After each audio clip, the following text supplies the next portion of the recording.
உங்க வாழ்க்கையில ஒரு பெரிய மாற்றம் வர்றதுக்கு முன்னாடி பிரபஞ்சம் உங்களை சோதிச்சு பார்க்கும்.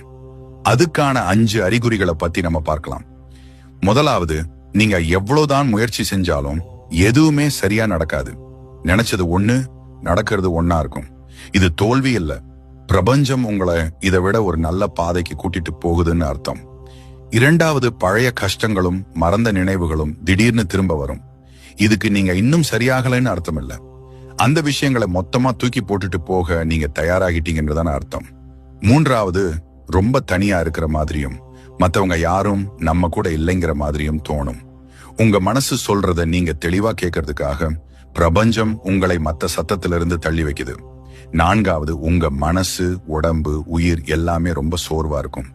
ஏன்னா நீங்க ஒரு புத்துணர்ச்சிக்காக ஓய்வு எடுக்கிறீங்க. இந்த ஓய்வுக்கு அப்புறம் நீங்க இன்னும் பலமாக போறீங்க. ஐந்தாவது, நீங்களே உங்களுக்கு ஒரு மாதிரி புதுசா தெரிவிங்க. சுத்தி நடக்கிறது எல்லாமே சம்பந்தம் இல்லாத மாதிரி இருக்கும். ஏன்னா உங்க பழைய வாழ்க்கை முடிஞ்சு ஒரு புது பிரகாசமான கட்டம் ஆரம்பிக்க போகுது. இந்த அறிகுறிகள் எல்லாம் உங்களுக்கு இருந்தா ஒன்னே ஒண்ணு ஞாபகம் வச்சுக்கோங்க, நீங்க உடைஞ்சு போகல. நீங்க யாரா மாறணுமோ அந்த நல்ல மனுஷனா மாறிட்டு இருக்கீங்க.